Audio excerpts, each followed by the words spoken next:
Hello everyone, welcome to bright IQ। तो जैसा कि आप सभी को पता है कि अभी हम लोग IRB NTPC में पढ़ रहे हैं हिस्ट्री के सारे प्रीवियस ईयर्स के क्वेश्चन को। ये हमारा पार्ट 2 है हिस्ट्री का, जिसमें हम लोग पिछले पार्ट में जो है वो जितने भी युद्ध हुए थे उनके डेट से रिलेटेड सारे इंपॉर्टेंट टॉपिक को हम लोग कवर अप किए थे।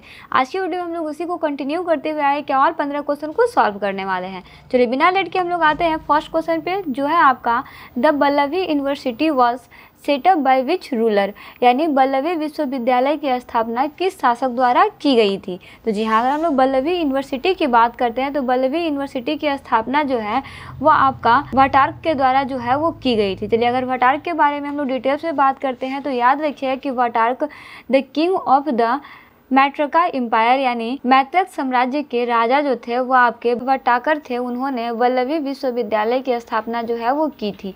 यह विश्वविद्यालय आपका 5वीं शताब्दी में स्थापित किया गया था और यह 12वीं शताब्दी तक प्राचीन भारत में शिक्षा का एक प्रमुख केंद्र जो है वो बन गया था। याद रखिएगा कब स्टार्ट हुआ था, 5वीं शताब्दी में याद हुआ था और 12वीं शताब्दी तक पूरे तरह से ये भारत में शिक्षा का एक प्राचीन प्रमुख केंद्र जो है वो बन गया था। याद रखिएगा। चलिए आगे बढ़ते हैं, इसका नेक्स्ट क्वेश्चन देखते हैं, जो है आपका in which province of British India was the ryot system implemented to collect revenue, यानी ब्रिटिश भारत के किस प्रांत में राजस्व एकत्रित करने की रैयतवाड़ी प्रणाली जो है वो लागू की गई थी। तो जी हाँ, अगर हम लोग इसमें बात करते हैं तो वो था आपका साउथ इंडिया, यानी दक्षिण भारत में जो है ये रैयत प्रणाली को जो है वो लागू किया गया था ना। चलिए इसके बारे में अगर हम लोग कुछ डिटेल्स में बात करते हैं तो याद रखिए कि भारत में महलवारी प्रणाली की शुरुआत जो है ना वो आपका 1822 में होल्ट मैकेंजी के द्वारा जो है वो करी गई थी। वहीं कॉर्नवालिस ने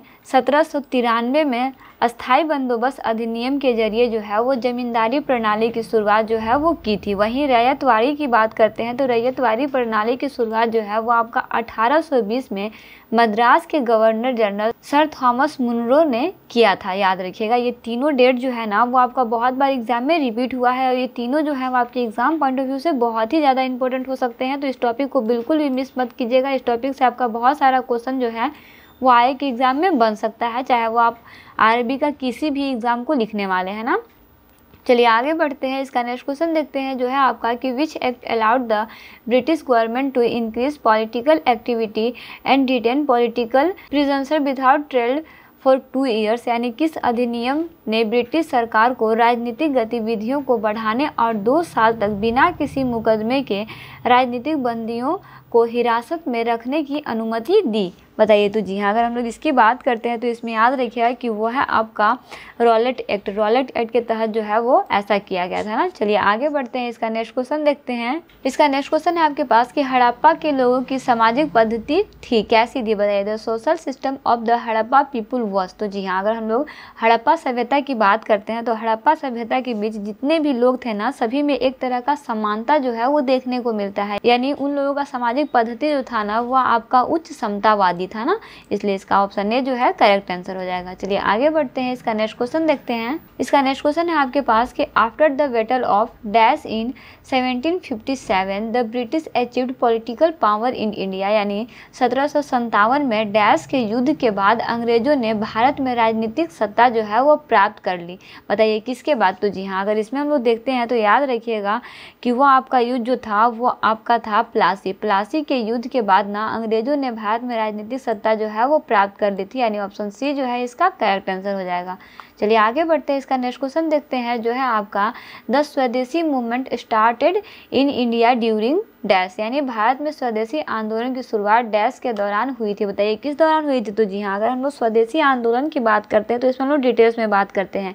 बेसिकली इसका आंसर जो है वो आपका हो जाएगा बंगाल विभाजन विरोधी आंदोलन के बाद, यानी पार्टीशन ऑफ बंगाल के बाद जो है वो आपका स्वदेशी आंदोलन की शुरुआत जो है वो हुई थी, यानी इसके दौरान जो है वो आपका शुरुआत हुई थी। लेकिन अगर हम लोग डिटेल्स में इसमें बात करते हैं तो याद रखिएगा 1905 में कर्जन ने स्वदेशी आंदोलन को चलाने के लिए लोगों को मजबूर कर दिया था।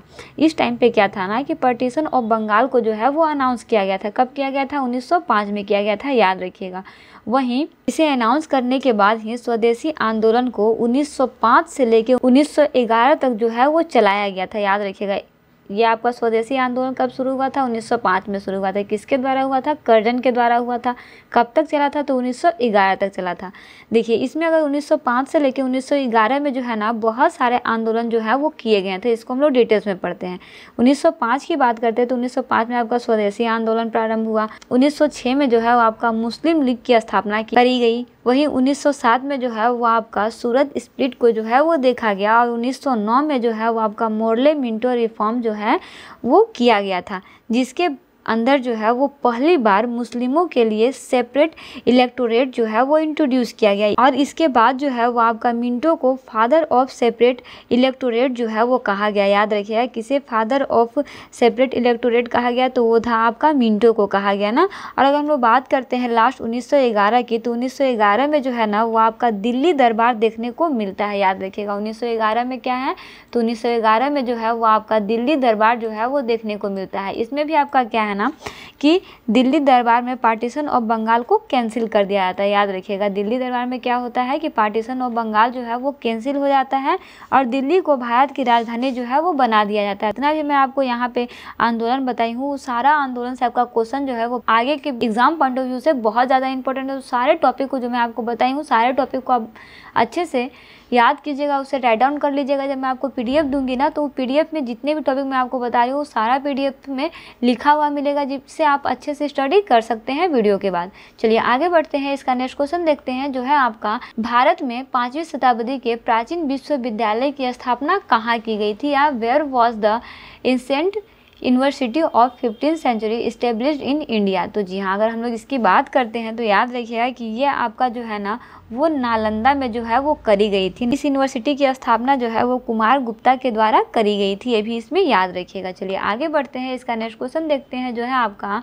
The governor general of India was given the title of viceroy for the first time in, यानी भारत में गवर्नर जनरल को पहली बार वायसराय की उपाधि कब दी गई थी? देखिए ये भी आपका बहुत इंपॉर्टेंट है, इसे भी हम लोग बहुत सारे बेसिक टॉपिक को स्टडी करेंगे। देखिए अगर हम लोग बात करते हैं ना, इसमें याद रखिएगा कि एक गवर्नमेंट ऑफ इंडिया एक्ट लाया गया जो आपका 1858 था। 1858 जिसमें आपका गवर्नमेंट जनरल ऑफ इंडिया की पोस्ट जो है वो चेंज करके वायसराय ऑफ इंडिया की पोस्ट जो है वो कर दिया गया। यानी वो समय कब का था? तो वो समय आपका 1858 का था, जिसे गवर्नमेंट ऑफ इंडिया से चेंज करके वायसराय ऑफ इंडिया में परिवर्तन कर दिया गया। चलिए इसमें बहुत सारी चीज़ हुई थी जिसके बारे में आपको जानना बहुत महत्वपूर्ण है। अगर हम लोग बात करते हैं कि भारत के फर्स्ट गवर्नमेंट ऑफ बंगाल का नाम क्या था, तो याद रखिएगा कि भारत के फर्स्ट गवर्नमेंट ऑफ बंगाल का नाम जो था वो आपका रॉबर्ट क्लाइव था। वहीं भारत के फर्स्ट गवर्नर जनरल का नाम जो था वो आपका वारेन हास्टिंग था और भारत के फर्स्ट गवर्नर ऑफ इंडिया का नाम जो था वो आपका विलियम वेंटिक था और भारत के फर्स्ट वायसराय का नाम जो था वो आपका कैनिंग था और भारत के लास्ट वायसराय का नाम जो था वो आपका माउंटबेटन था। ये सारा तो यहाँ पे लिखा हुआ नहीं है, लेकिन जब मैं आपको पीडीएफ दूंगी तो सारा का जितना भी टॉपिक मैं आपको बता रही हूँ सारा टॉपिक आपको बाकायदा लिखा हुआ मिलेगा, जहाँ से आप बहुत अच्छे से सारे टॉपिक को जब आप क्वेश्चन स्टडी कीजिएगा तो उसके बाद सारे टॉपिक को भी आप स्टडी कर सकते हैं, क्योंकि ये क्वेश्चन तो आपका प्रीवियस ईयर्स में आ चुका है। तो ये क्वेश्चन मैक्सिमम टाइम है कि ये रिपीट नहीं होगा, लेकिन इसके द्वारा जो बताया हुआ कॉन्सेप्ट है जो मैं आपको बताई हूँ वो कॉन्सेप्ट से आपका मैक्सिमम चांस है कि क्वेश्चन बन सकते हैं और बहुत ज़्यादा वेटेज होता है उस क्वेश्चन का, क्योंकि जब भी आपके क्वेश्चन पूछे जाते हैं तो सेम टॉपिक से ही क्वेश्चन पूछे जाते हैं, बस क्वेश्चन अलग अलग होता है जो मैं आपको बेसिक कॉन्सेप्ट में बता रही हूँ। इसलिए आपका कॉन्सेप्ट जो है ना वो आपका क्वेश्चन के अकॉर्डिंग बहुत ज़्यादा इंपॉर्टेंट रोल प्ले करता है, क्योंकि इस तरह के क्वेश्चन जो है वो आपके एग्जाम में हर साल पूछे जाते हैं।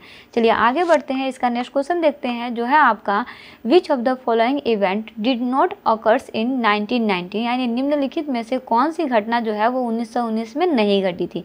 तो देखिए एक ही सिर्फ इसमें घटना है जो आपका 1919 में नहीं घटी थी, वो है आपका तो पार्टीशन ऑफ बंगाल जो है वो आपका 1919 में नहीं घटी थी। बाकी जितने भी आपके यहाँ पे दिए हुए हैं वो सारा जो है वो इवेंट्स आपका 1919 में हुआ था ना।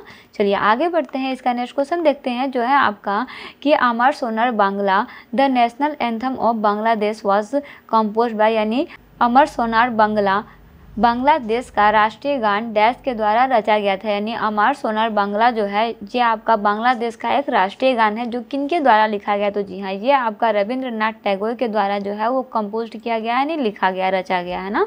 चलिए आगे बढ़ते हैं, इसका नेक्स्ट क्वेश्चन देखते हैं जो है आपका, which one of the following was not a condition lead down in the Gandhi Irwin pacts, यानी निम्नलिखित में से कौन सी शर्त जो है वो आपका गांधी इरविन समझौता से निर्धारित नहीं थी। तो जी हाँ, अगर हम लोग गांधी इरविन समझौता की बात करते हैं तो वो आपका था withdrawal of tax on khadi production, यानी खादी उत्पादन पर कर हटाना। ये आपका जो है इस समझौता में नहीं था। बाकी जितने भी समझौता यहाँ पे आपके दिए हुए हैं, जैसे सविनय अवज्ञा आंदोलन हो गया, नमक कर हटाना हो गया और गोलमेज सम्मेलन में भागीदार लेना हो गया, ये तीनों इसमें शामिल था। जो आपका शामिल नहीं था ना, वो आपका था खादी उत्पाद पर कर हटाना। ये आपका इसमें शामिल नहीं था ना गांधी इरविन समझौता में, याद रखिएगा।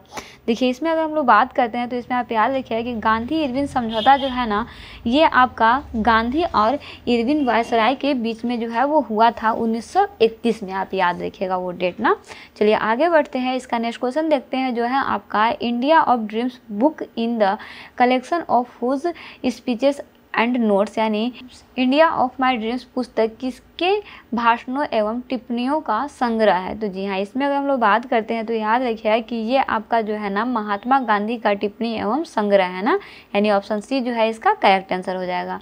चलिए आगे बढ़ते हैं, इसका नेक्स्ट क्वेश्चन देखते हैं जो है आपका कि who was affectionately called the grand old man of India, यानी निम्नलिखित में से किन्हें प्यार से the grand old man of India कहा जाता है। तो जी हाँ, अगर इसमें हम लोग बात करते हैं the grand old man of India की, तो वो है आपके दादा भाई नारोजी।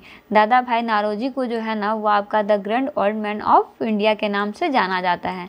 चलिए आगे बढ़ते हैं, इसका नेक्स्ट क्वेश्चन देखते हैं जो है आपका कि dash was awarded the Kaiser i Hind in 1915 by Hardinge of consort for his ambulance services in South Africa, यानी डैश को दक्षिण अफ्रीका में उसके एम्बुलेंस सेवाओं के लिए 1915 में हार्डिंग के द्वारा जो है वो कैसर ए हिंद से सम्मानित किया गया था। तो जी हाँ, इसमें आप याद रखिएगा तो वह आपके महात्मा गांधी को जो है वो सम्मानित किया गया था। चलिए आगे बढ़ते हैं, इस पार्ट का लास्ट क्वेश्चन देखते हैं जो है आपका कि in which year was the Harappa civilization discovered, यानी हड़प्पा सभ्यता की खोज किस वर्ष में हुई थी। तो जी हाँ, अगर हम लोग हड़प्पा सभ्यता की बात करते हैं तो हड़प्पा सभ्यता की खोज जो है ना वो आपका 1921 में की गई थी। देखिए अगर हम लोग इसमें डिटेल्स में बात करते हैं तो 1921 में ना दयाराम साहनी के द्वारा जो है वो हड़प्पा को रिसर्च किया गया था, यानी खोजा गया था।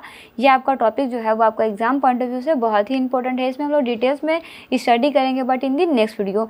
यहाँ तक हमारा 30 क्वेश्चन जो है वो आपका हिस्ट्री का कंप्लीट होता है। इसमें हम लोग प्रीवियस ईयर्स के क्वेश्चन ही नहीं, बल्कि क्योंकि ये सारा जो है ना वो आपका प्रीवियस ईयर्स का ही क्वेश्चन है, तो इस वीडियो में हम लोग सिर्फ प्रीवियस ईयर्स के क्वेश्चन ही नहीं बल्कि उसमें जितने भी बेसिक कॉन्सेप्ट बन सकते हैं जो कि आपका आगे के एग्जाम पॉइंट ऑफ व्यू से बहुत ज़्यादा इंपॉर्टेंट हो सकते हैं, उन सारे क्वेश्चन को हम लोग इसमें कवर अप करने का कोशिश किए हैं। तो सारे क्वेश्चन को टॉपिक के साथ स्टडी करते रहिए। मिलते हैं नेक्स्ट वीडियो में एक इंपॉर्टेंट पार्ट, एक इंपॉर्टेंट टॉपिक के साथ। Thanks for watching, like share and subscribe bright IQ।